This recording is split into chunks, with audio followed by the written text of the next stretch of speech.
Siehst du verschiedene Hacker? Isso que ele cantava.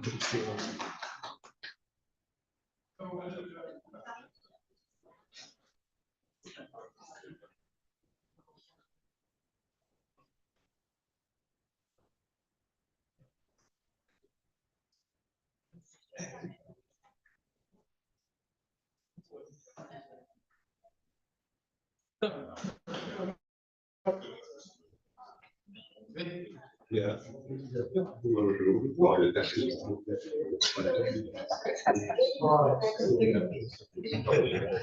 va reprendre avec la deuxième session.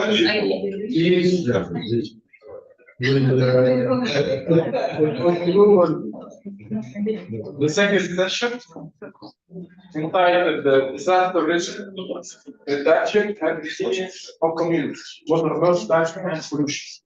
So we have with us today Professor Mohammed Shishi from the National Engineering School of Sfax, and the presentation about water contamination by micropollutants, source and solution. So we have the floor, Professor Mohammed, to present yourself and information. I'm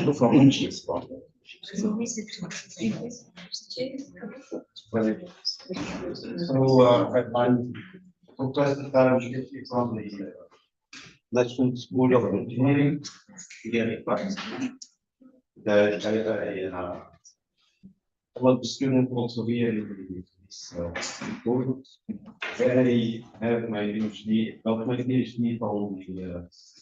the University of Aix-Marseille. Then I worked as a postdoc في داخل يوتيوب هذا قناة يوتيوب. then got back to Tunisia and started as a researcher at the Center of Biology from the ENI Sfax. Yeah. Then I got a position as a professor in National School of Engineering of Sfax, and then mainly environmental microbiologist. So I'm dealing with microbes and their application in bioremediation and treatment of organic, inorganic pollutants.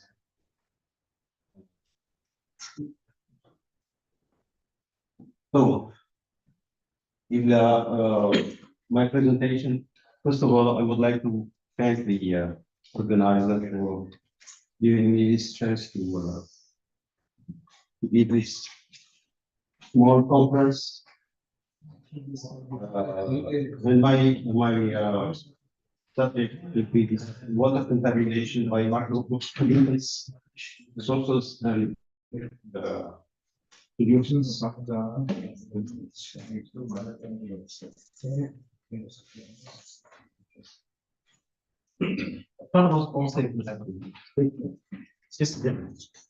Ah, ça marche pas?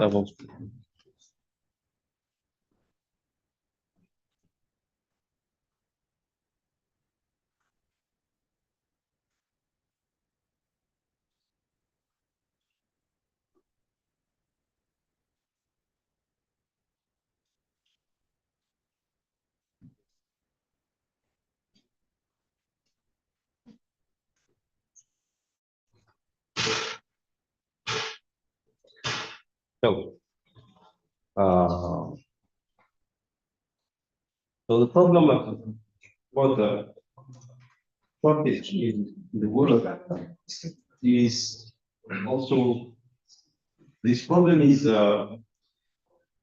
being addressed by increasing the pollutants in the water. Water consumption is increasing. Also, pollution is also increasing.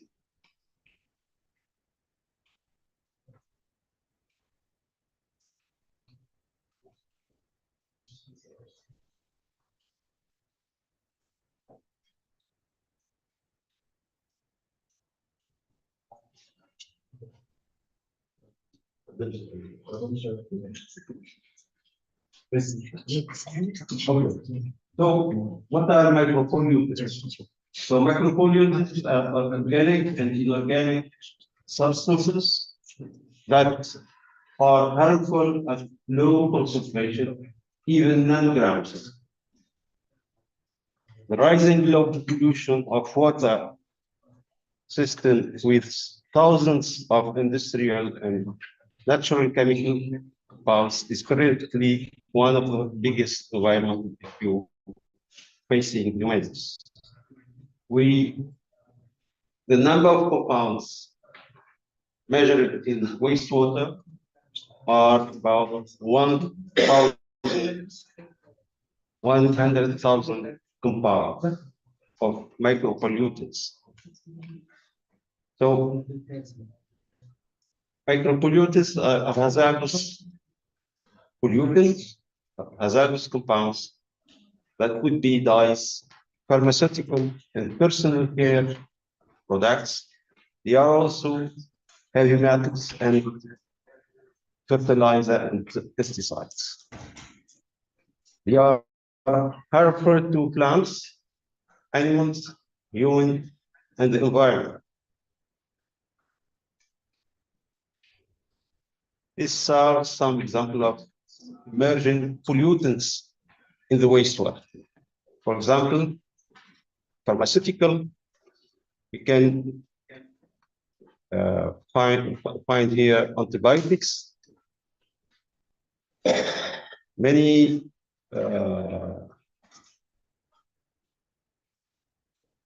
compounds like blood regulation, hormones, beta blocker. Also, here the personal care products that we can find in the wastewater after use.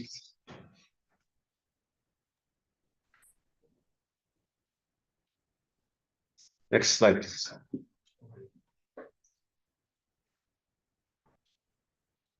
What are the sources of these micropollutants?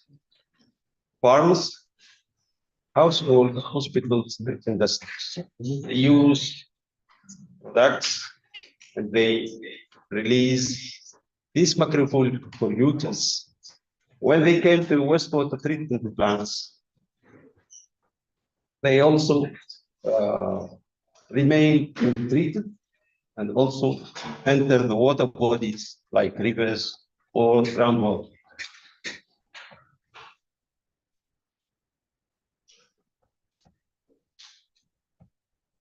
Next slide, please.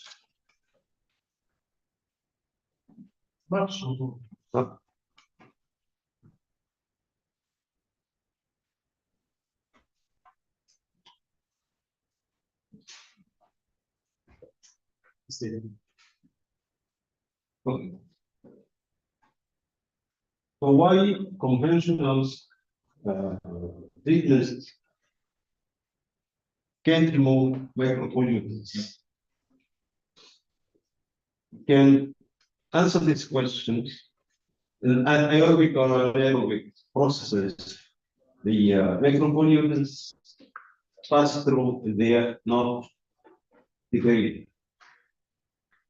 If we want to answer this question, we have to go to the degree of pollutants. Pollutants are classified are readily biodegradable, slowly biodegradable, or non-biodegradable compounds. And if you want to degrade a compound, you need certain residence time in the bioreactor. Slow biodegradable and non-biodegradable compounds, they need longer time to be metabolized. They also need special microorganisms, special conditions like pH, temperature, nutrients.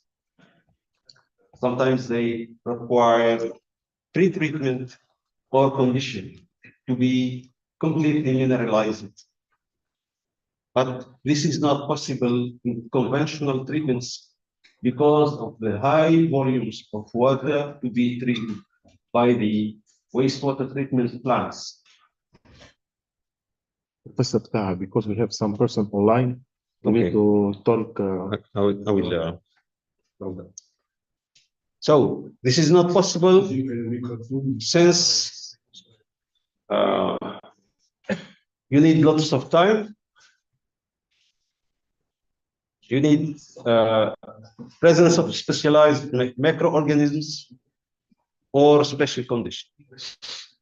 Then, if this is not possible by the conventional processes, you need to look for other processes to do that.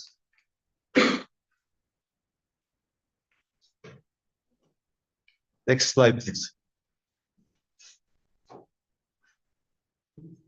So, what are the methods that are used to remove micropollutants?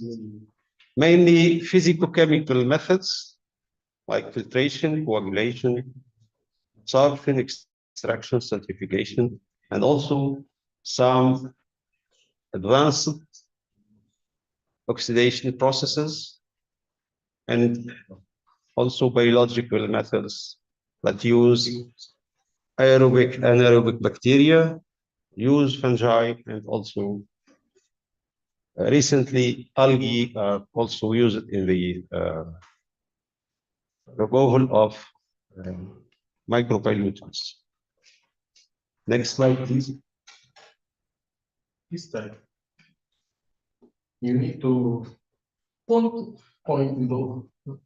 the laptop. Okay. So these are some conventional and advanced technology for the removal of micropollutants, aerobic, anaerobic techniques using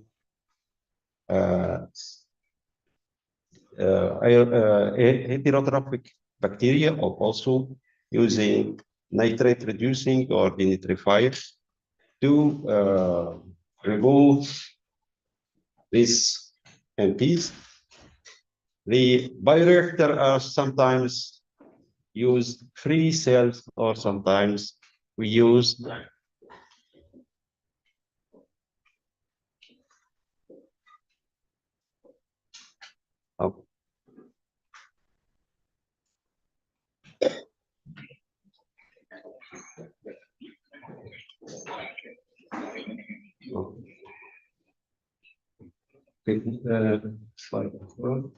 Okay. So we can use also bioreactor for the bioremediation of MPs, and the biomass is sometimes free or immobilized on plastic or on gravel, or anything could be to support the biofilm of microorganisms in the bioreactor. So these are the another possible techniques is mycoremediation. Yes, mycoremediation is the use of fungi for the biodegradation of micropollutants. So why fungi? Fungi are the most degrading fungi, degrading organisms in the nature for wood. And if we know that wood is composed of cellulose, hemicellulose, and lignin, and the structure of lignin is mainly phenolics, and these phenolics are somehow similar to many pollutants, then we can use the fungal nutrition pathways to degrade these pollutants. So fungi, for its nutrition, they secrete enzymes, and then they got back the transformed material, the soluble substrates. And to do this, in wood, we can distinguish white rot fungi and brown rot fungi. Why? Because they produce many enzymes that either they degrade cellulose only, and we can see that the lignin is here in the brown rot fungi, or they degrade cellulose and lignin, and we can see the white color of white rot fungi. So fungi, they use enzymatic system, use enzymes to degrade lignin, and also in some fungi, they use non-enzymatic. They could produce some active compounds that can transform lignin.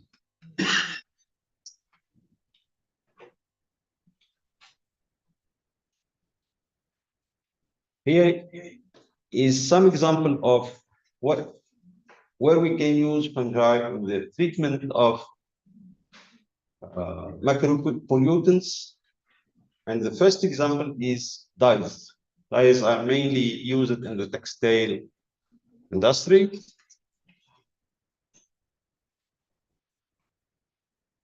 We have several structure of molecules that are used in the dyeing industry. However, after dyeing, you get huge volumes of water contaminated with dyes. So here we have some example of where we use fungi, and we can see that after a certain time of incubation, the fungi could depolarize completely the dye. This was also confirmed by incubation of the enzymes produced by these fungi with bacteria, with the dye in a reaction mixture, and we can see that you can see here what the dye is completely depolarized. The fungi and also their enzymes could be immobilized and used in bioreactor, and we can see that many dyes are also could be depolarized. Another example that we are studying now are the removal of antibiotics and the degradation of antibiotics. And we can see this map is alarming.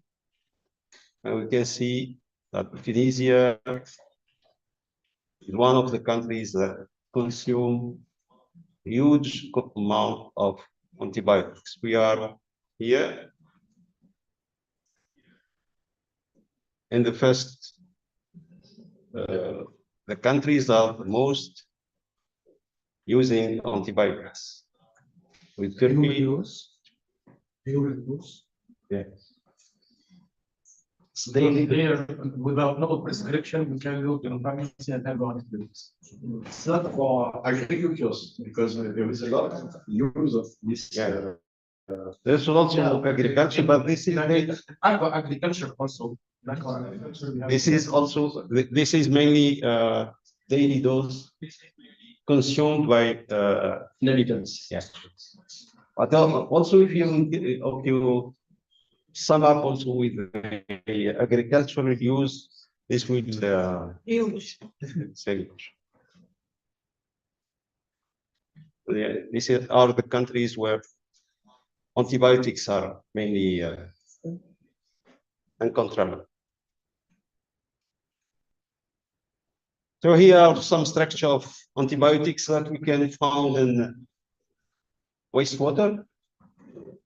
Mainly the concentration are micrograms nanograms of antibiotics that we can measure in antibiotics in wastewater.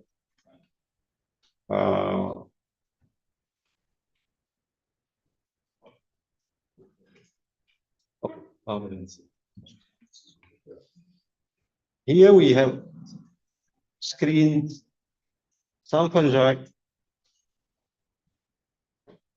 mainly white rot and some ascomycetes also.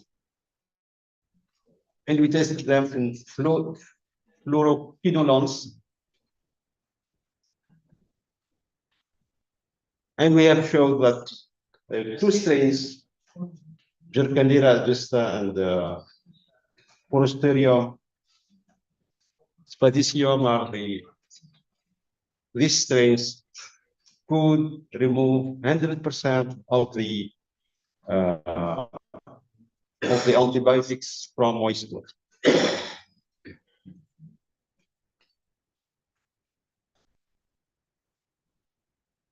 So we cloned the lines, and we are now using them to remove antibiotics from wastewater. And we are successful in removing several antibiotics. And thank you for your attention. Do you have a question?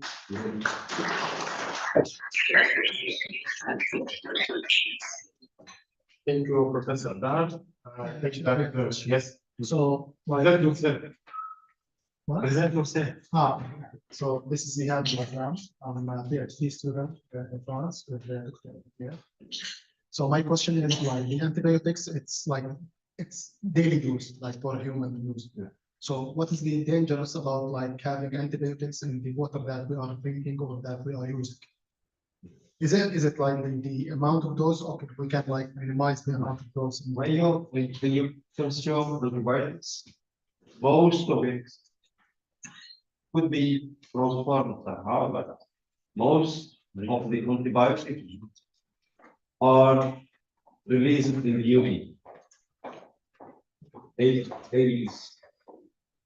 when we release the UV and go to the wastewater treatment plant, then we enter in contact with bacteria, and you got what we call Different for resistance. So the main problem with antibiotics is multi-resistance or resistance. So you create resistant bacteria to antibiotics. When you intubate bacteria with low concentration of antibiotics, the antibiotics will not kill the bacteria, but the bacteria will get some shapes and mechanism of resistance. Getting this resistance, and you have different, really different.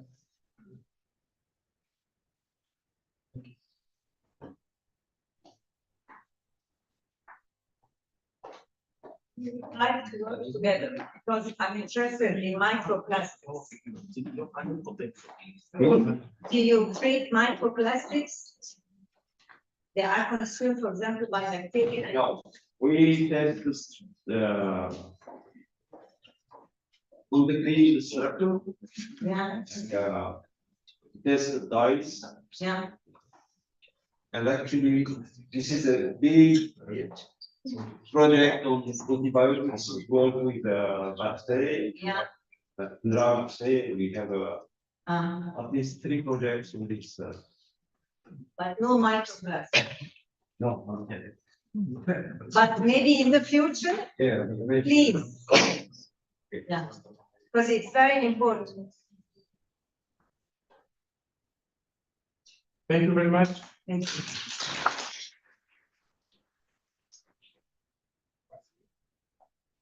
So we will move to the shoot now, so we can welcome Maria Saliba and like it go to the process. Yes, yes. This is not. So, good evening, everyone. I'm Maria Salilal, a fifth-year civil engineering student at the Holy Spirit University of Cameroon, Lebanon. Thank you for having me today. I'm really happy to be among all of you presenting my work. Today, I'd like to talk about sustainable water management in Lebanon, rainwater harvesting, proposing a rainwater harvesting solution, and that will be implemented in my pilot project, which is at Uzair. So Lebanon faces a critical water crisis. It's either too much water or extreme drought. And this is all because it has two microclimates, if we can say. There is a wet season that extends from November till April, and then a very dry season that extends from October till March, November till March. Throughout this presentation, we will see how rainwater harvesting could be a potential solution. First, to give you a roadmap for our discussion today, I'll be talking about the Lebanon's water crisis. As next step, I'll talk about how rainwater harvesting could be a sustainable solution. And then I'll be introducing the pilot project, which is Uzair. As a fourth step, I'll talk about the steps of the rainwater harvesting system and how it could be implemented in Uzair. And finally, I will be wrapping up by discussing the impacts and the potential action to be taken. So, Lebanon.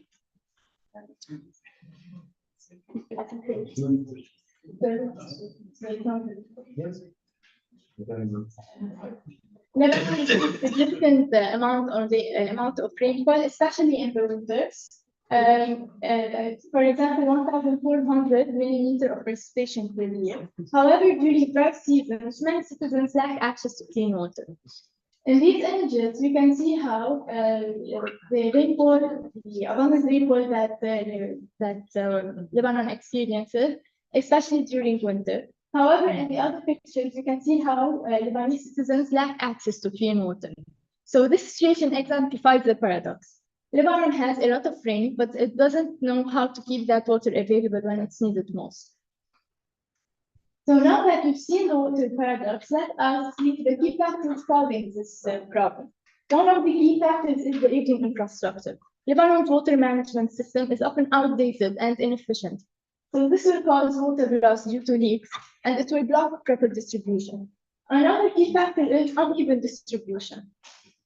So the water isn't distributed evenly across the country.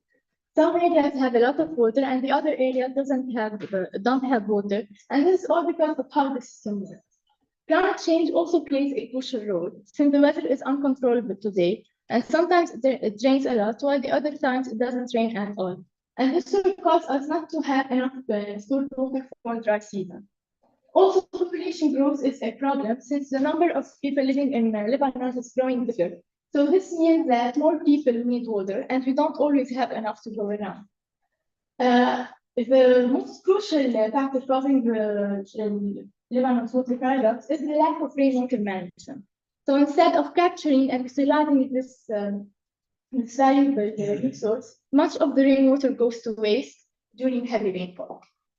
So now that we've seen that the lack of rainwater harvesting is a crucial cause causing the water paradox, here where the rainwater harvesting idea comes in. This slide highlights a key takeaway: challenges we face, solution to control. So, like infrastructure and some factors like infrastructure, aging infrastructure, and climate change requires a large-scale, long-term solution. The rainwater harvesting offers us a practical solution that we can implement now. Now let us discuss a little bit how rainwater harvesting is a sustainable solution. So in rainwater harvesting, we are capturing the water that falls on our rooftop, minimizing the pressure on already stressed water sources located far away. Secondly, rainwater harvesting systems could be installed on already existing buildings using gutters and rooftops that we already have. So this will minimize the need for large-scale construction projects. And lastly, rainwater is a sustainable and renewable and natural resource. that is also recharged through rain. So by harvesting it, we will be securing a water source for us in the future. Now let me introduce where the pilot project will be held. So the pilot project will be held in the beautiful EZEC campus. EZEC is located in Kasib, Jumia, Lebanon. Founded in 1938, EZEC has a strong and distinguished history of education. So Kasib faces 850 millimeters of precipitation per year. So this precipitation makes Kasib a perfect location for explore the potential of rainwater harvesting in it. Now, it's important to note how EZEC is a leader in sustainability. So EZEC constantly ranks among the top green universities in Lebanon and the Arab world, according to the UI Green World University rankings. Also, EZEC holds the distinction of being the first green university in Lebanon, and the university actively implements practices and programs to promote environmental responsibility. So now comes the time for me to propose the rainwater harvesting system. Before that, let me talk about that the rainwater harvesting system adheres to the national guideline for rainwater harvesting system established by the ENI and approved by the Lebanese Ministry of Water and Energy. So the harvested and then treated rainwater will achieve a new category 2 water quality standards as defined by the ENI. This means that the water will be safe for the various non-potable uses. For example, hand washing, car washing, toilet brushing, housekeeping, irrigation, bathing, and laundry. So it is important to note that the water won't be safe for cooking nor drinking. Now, also the rainwater harvesting system that I will be proposing will align with some of the SDGs established by the NTP, which is SDG number 6, rainwater and sanitation, 11, which is sustainable cities and communities, 13, which is climate action, and 15, which is life on land. So now let me talk about the steps of the rainwater harvesting system that I'm proposing. So this system starts by the rooftop catchment of the water using gutters and other collecting systems. After that, the water will be channeled down into underground rainwater harvesting tanks. The water here isn't ready to be used yet. It needs to undergo some kind of filtration and treatment in order to achieve the quality that it needed to be. After that, the water will be stored in underground domestic water tank ready to be used.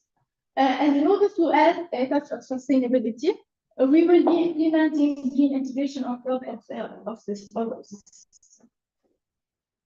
Let us take a closer look at the rainwater harvesting system, starting by the rooftop catchment.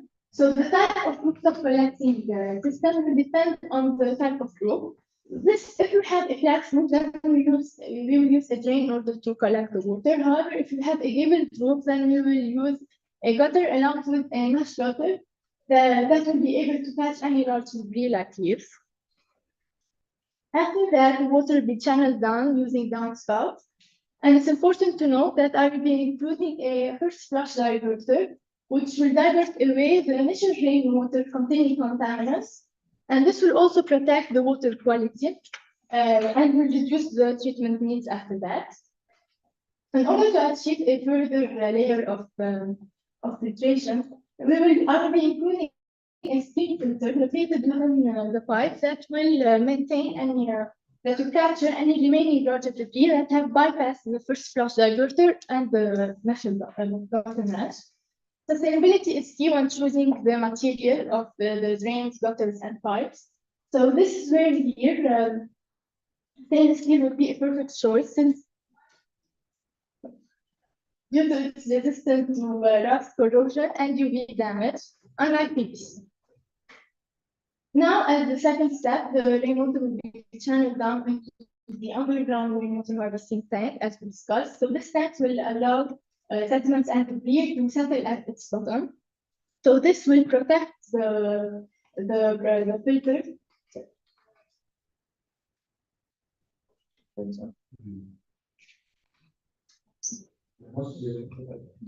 Okay, so this will protect the filters from getting clogged and will reduce the maintenance need. Also, this tank will play a role as an overflow protection. So if the other tank containing the clean water gets full, then the additional amount of water could be held by this tank until there is place for it again. After that, the water will undergo a multi-stage filtration. So since this will not kill bacteria and viruses, here where the chlorine disinfection comes in. Keeping a little concentration of chlorine around 0.1 milligrams chlorine per 1 liter of water is safe in order to kill all the bacteria. Then the water will undergo a media filtration.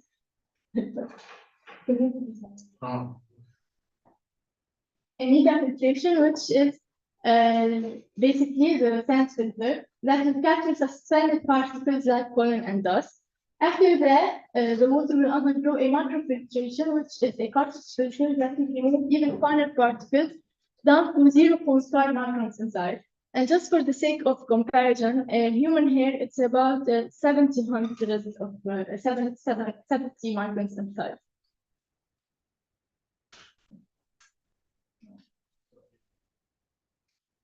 Okay. After that, the water will be held in the underground domestic water tank. So this strategic placement of the tank, this strategic placement of the tank next to the building will minimize the piping needs and the pumping demands. Also, strategic placement underground will maintain a good temperature of the water and it will block light to minimize the bacterial growth inside of the water.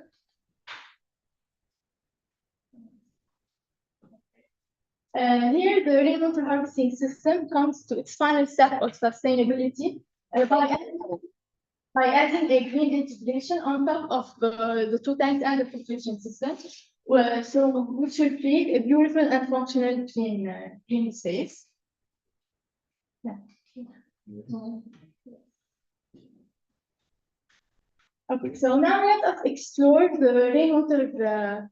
Let's implement the rainwater harvesting system on EZAC. But before that, we have to know the rainwater harvesting potential in EZAC. And in order to do that, we have to know two key parameters, which are exact sweep-up area and average annual rainfall. And this is the EZAC campus here located on the map. So the exact sweep-up area, which are highlighted on the map, is equal to 17,909 meters squared. And the average annual rainfall is 0.85 meters of precipitation per year, as mentioned earlier. In order to calculate the potential collection of rainwater on an annual basis, we have to achieve this formula, which is the quantification of the area, precipitation, and C, which is the runoff coefficient factor. So this factor takes into consideration the water loss due to evaporation, absorption by the roof material, and splashing due to heavy rains and other factors. This runoff coefficient factor is a constant that differs from one roof material to another. And since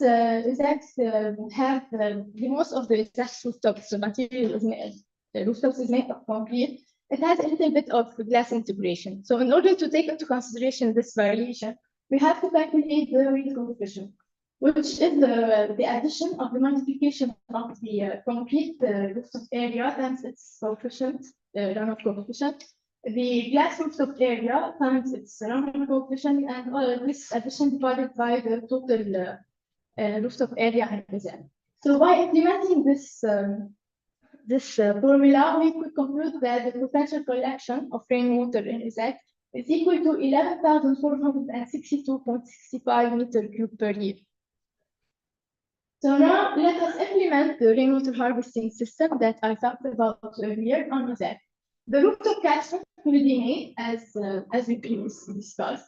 And as you can see here, these two photos represent the map of the Izak campus from two different viewpoints. So here it's visible that there is a greenery beside of each building. So in each greenery, we will be implementing a rainwater harvesting system, that the underground system that I talked about earlier.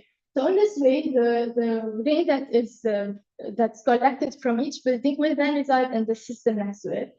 And by that, the 11,462 cubic meters of water will be distributed across the designated green spaces. Now, concerning the material of the underground tanks, so for the rainwater harvesting tank, it will be made of PE since it's light-weighted and corrosion resistant. The storage tank will be made of concrete since it's customizable in size and shape. And it's important to note that the storage tank will be 20% larger capacity in order to accommodate overflow during heavy rain. Now, in order to achieve an easy access for both of the tank, both of the tank will have a 460 millimeter of opening. So in order to have easy installation, maintenance, and inspection. Also, a pump will be present at the outlet of the tank in order to facilitate water transfer to the building. A sensor also will be placed in order to trigger diversion of excess rainwater to sewer if the tank is full, preventing overflows. So by implementing this rainwater harvesting tank, we will be fulfilling that non-potable water need. For example, irrigation for the huge green spaces, as you can see here in the exact campus, the toilet flushing and other applications. And this will also reduce the reliance on stainless steel water resources.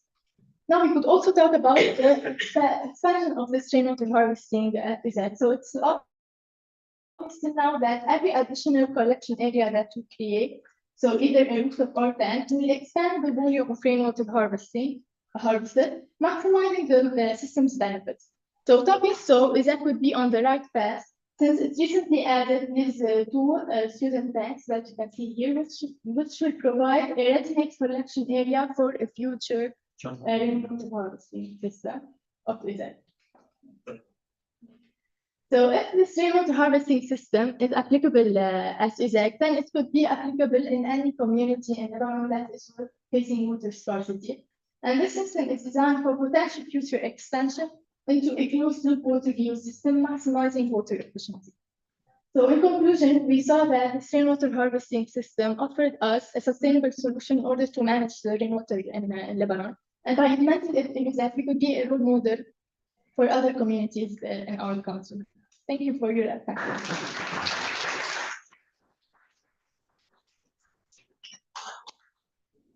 So we'll let the discussion on the panel of the session, I think. So we will have a presentation from Marta Galuppi. Marta? Hi everybody. Okay, perfect. Can you let me share your screen? Yeah.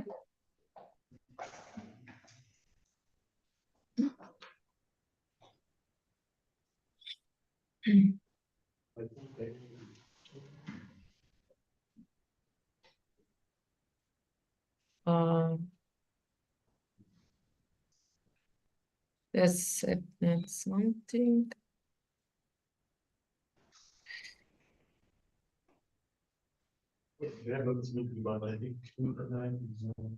Oh, trying again.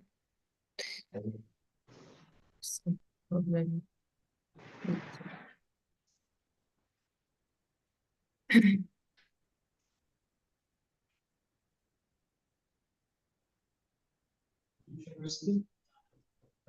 Can you see my screen? Yes, sir. Okay, thank you. Full screen, please.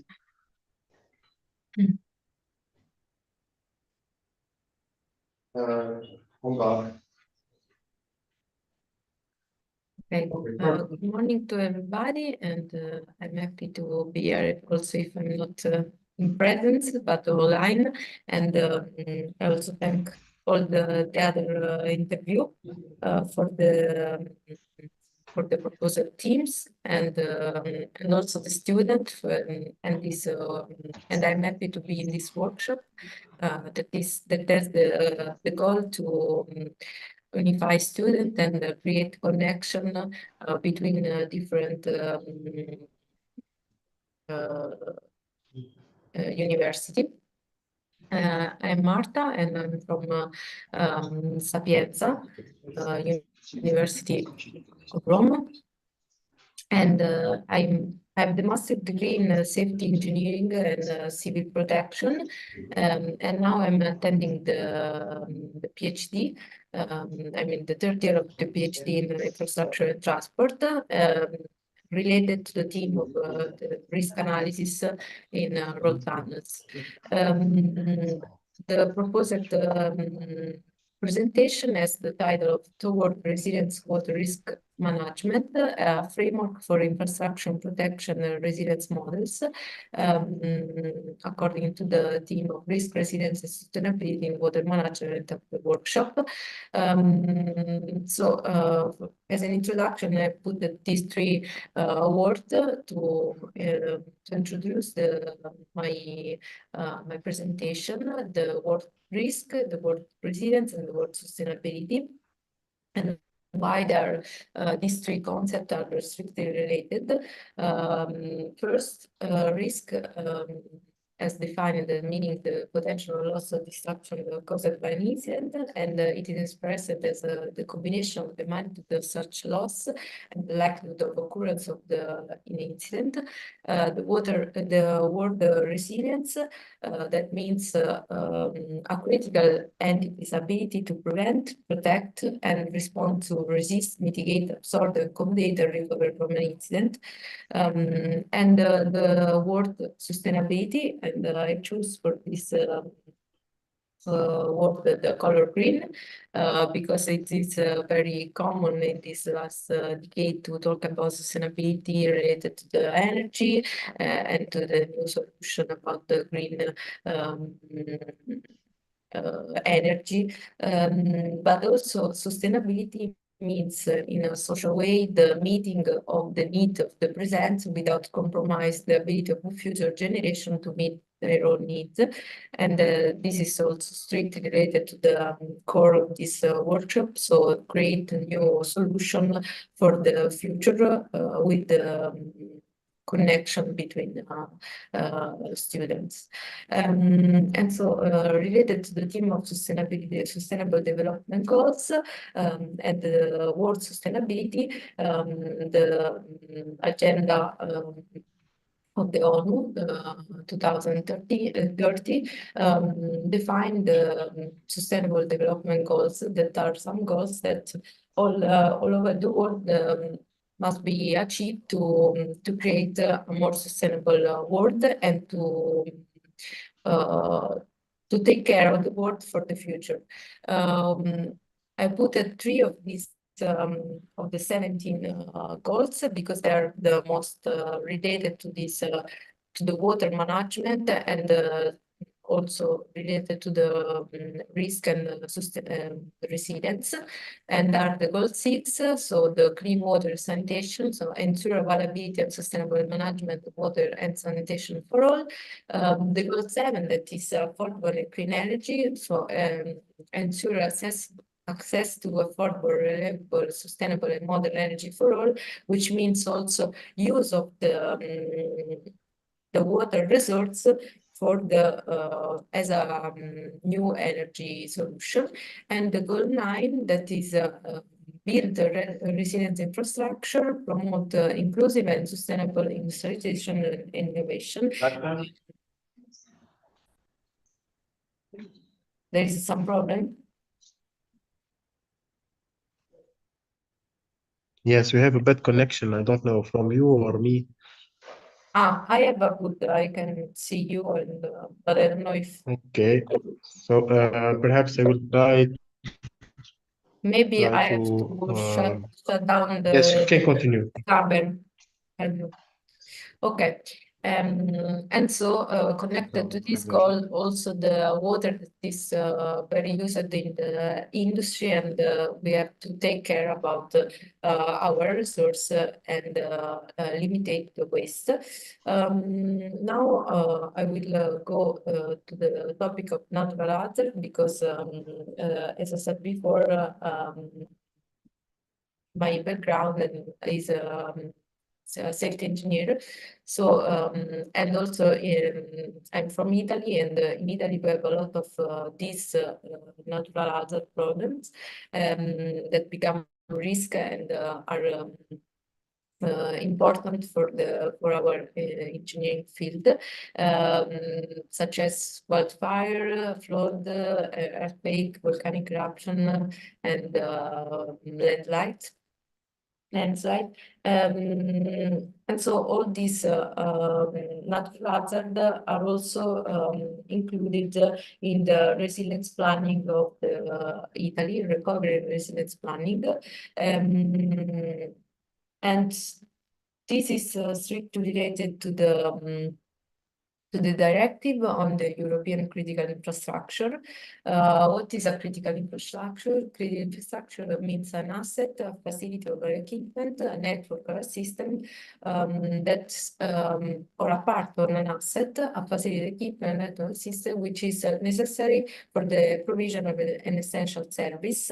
And in the figure, I've put all the critical sector according to the directive. And as you can see, there are health, public administration, production, transformation, and distribution of food, energy, digital infrastructure, financial market, banking, industry, space, transport, but also two of the most important are water, waste, and drinking water.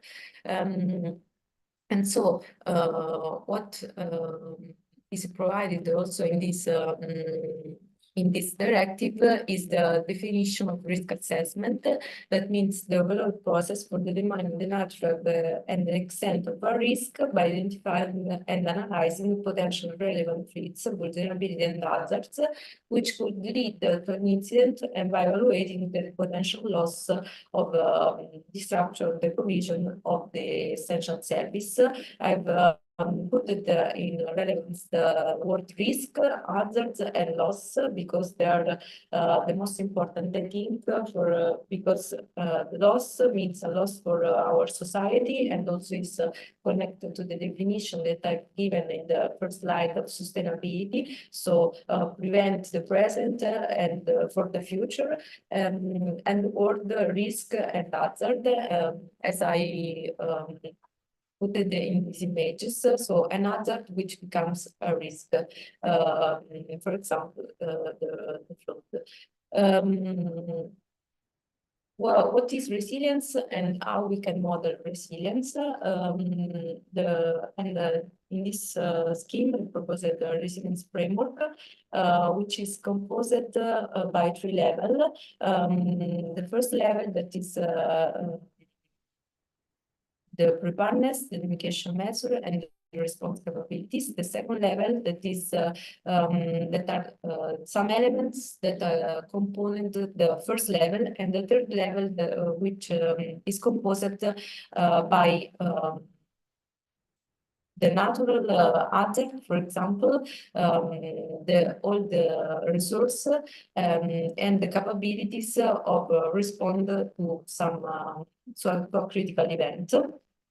In the left side of these images, there is the time and from to which that is necessary to recover from a critical event to a normal condition, and it is composed. It is named the total recovery time, and it's composed by an emergency time, safety action times, and proper recovery time, because the most important idea of the resilience is that is a time-dependent concept.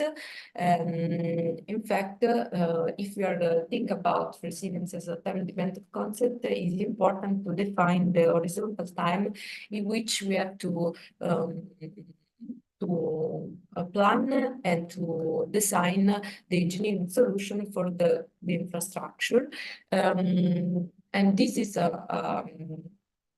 for there are for this image represent 4 action to take consideration of the resilience. The first is the assessment of the different assets. So each individual asset as is own resilience. And this evaluation considers various factors like, for example, the robustness, the redundancy, and the adaptability to disruption of the part of the infrastructure. Then the resilience, the integration into resilience indicator. So this assessment has to of the singularity have to be integrated into the overall resilience indicator. And this provides a comprehensive measure for the infrastructure resilience. Then, with the assessment of different assets, there is the design criteria. So this design criteria that outline the standards and the requirement that the infrastructure should meet to achieve a certain level of resilience. And then and last, the residual risk indicator. So for each component, a residual risk indicator is calculated, and this indicator quantifies the level of risk that remains even after implementing the resilience measure between thanks to the design criteria and the integration of the resilience indicator. Now, after this theoretical part, I will focus to two topics. So water as a matter, then water as a resource. For example, the flow that are very common in the Mediterranean regions, but also in Italy. And these images are from the last flood that we had in Italy that caused, as you can see, a disaster. This is due from the point of view is due to the climate change, of course, because climate is has changed, but also the causes are not natural, but they are anthropic, and also these images can as reflect to our capability of our infrastructure to respond and how we are resilient in a case of a critical natural event like this. And the other focus is water as a resource. So also in the Mediterranean regions and also in Italy, we have a lot of forest fire and wildfire events. And these events must be controlled and treated by the water. So the water is the extinguisher of the wildfire. So it is an important resource, but is also, as you can see in the images, it is also difficult to reach from the water as the resource, and also the airplane that must extinguish with this water. So in this case, we have a lot of waste of water, and we have to prevent this event in order to take care of our resources and to control the use of it. And also these are some other images of the forest fire and the case occurred in Italy. So how, and now we talk also about the theme of risk and the resilience. So how much we are resilient in front of this event. And then here there are some other images of how we are organized in front of the forest fire event. And of course, we need the coordination in the emergency management, but also the very important is the availability of water suppression air plan.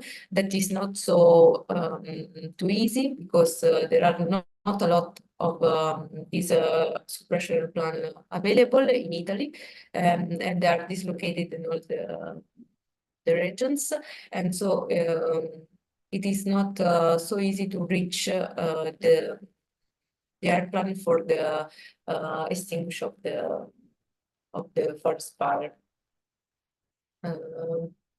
So this is the conclusion. So what means to be resilient is timeless in responding to emergency and restoring normal operation. Resilience means also increasing infrastructure efficiency levels,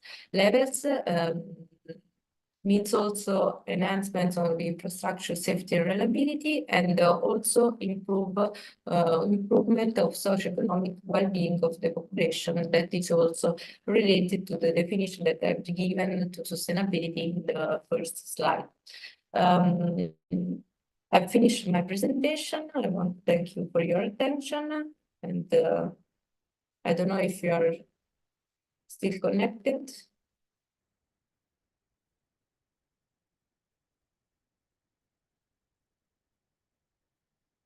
Okay. Thank you.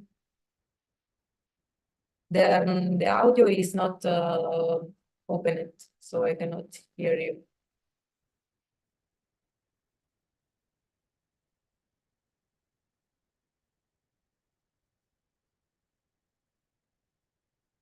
The audio is switched off.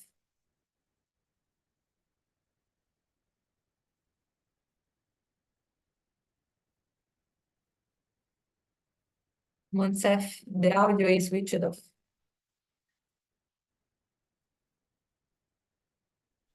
Thank you very much, Marta. Okay, Still with us, still with Thank us, you. because we will discuss the first and the second session, just for 10 minutes, Okay. please. Oui, On va faire une petite discussion de première. Ok. Thomas.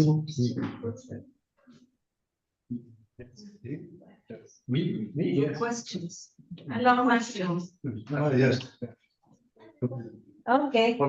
They don't speak, I don't know. But it's small problem. On vous laisser interagir. Donc, la et après, on va réfléchir. We have just 10 minutes. If you have some questions. No, if you have some questions, you'd like to discuss anything, we are here. Professor Massimo Guarascio. Okay. Yeah, Professor Tahir, he was here. He left? Okay. So, do you have any questions? So if you don't have any question, we will ask questions. Yeah. Marta.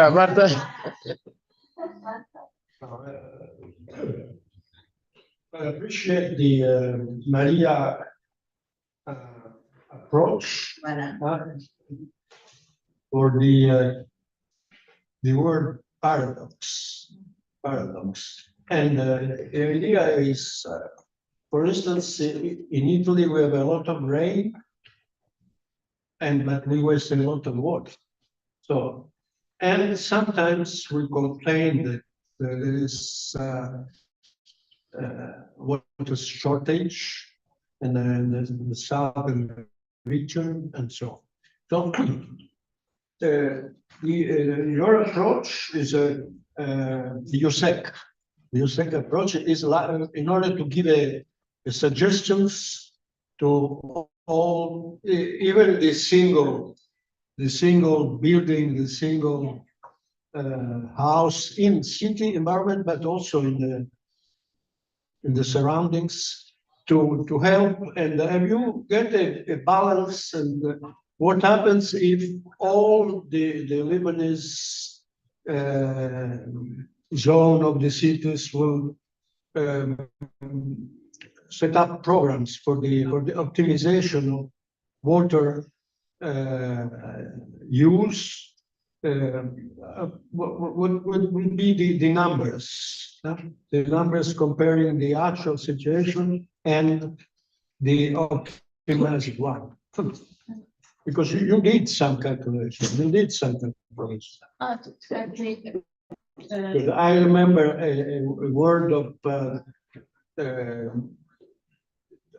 11,000 cubic meters per year.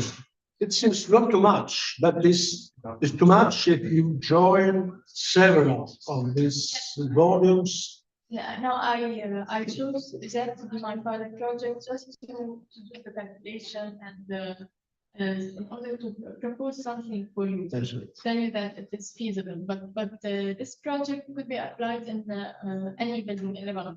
So if everyone applies the rainwater harvesting process, then at least they will cover their need of water, for example, in the dry season. And if they wanna, didn't they want extra water, they could rely on useful resources. But it's just for it's helping them just to help people to have more water. So and to be sustainable, to harvest it, to yes, I don't know, like that's but yeah, it's just the number for design. And I just the thought of giving an example.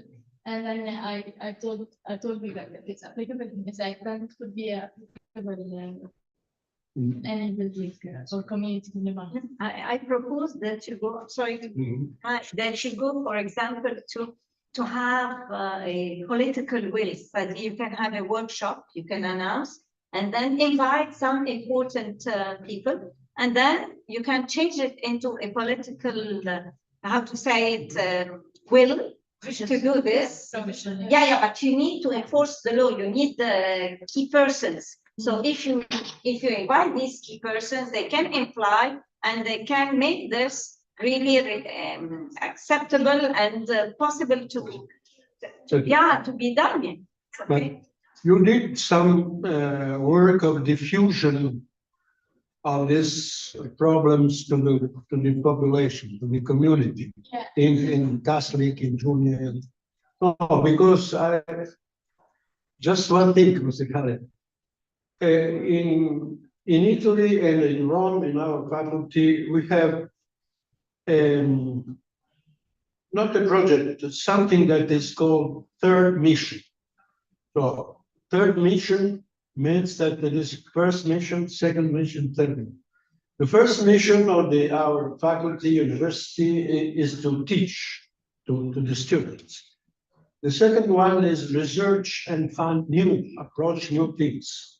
What is the third mission?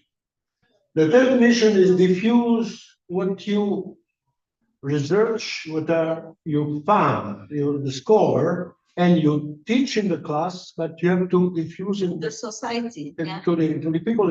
In this case of problem, like the shortage of water or the waste of water, and it's more difficult for the topic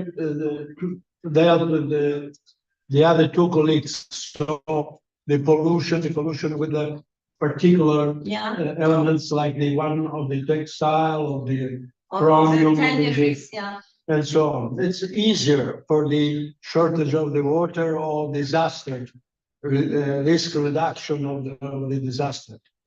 But I think that this third mission could be something that we share. The third mission of the please, Khaled, could you come so if people also connected online will see you?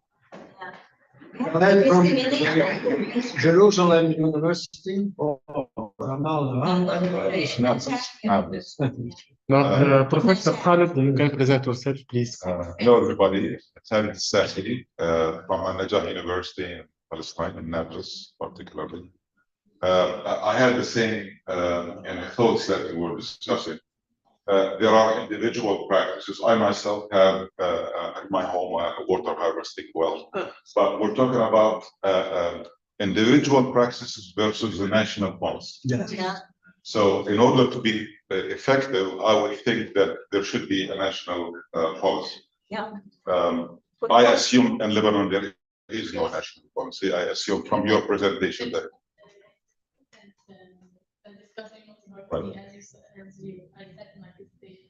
the EIDB that established this, it's just confirmed by. In our country, Palestine is water it's a very highly political issue. We have a severe shortage of water.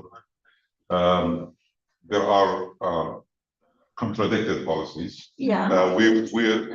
We are restricted from doing a nationwide harvesting policy by the European, of course. But individually we do it. And it's very effective. I built a harvesting well at my home. And I think it's 65 cubic meter. The roof area is probably 175 meters square. Just 2 rain events and it gets full. I personally do not use it for drinking. I use it for other purposes. On campus, many buildings, I don't know, I'm sure not all buildings, but many buildings on campus, they do have a harvesting well system. And we have a huge well, but it's again used for irrigation or some planting or all kinds of things, but not for drinking. But I think my idea is a nationwide policy would be highly effective and needed for areas where there is a shortage of water, and most of our regions, if not now, we're coming in a shortage of water in the future because of all the changes that is happening in the environment. Yeah. We need the law, because if you leave every individual on, he's not going to do anything.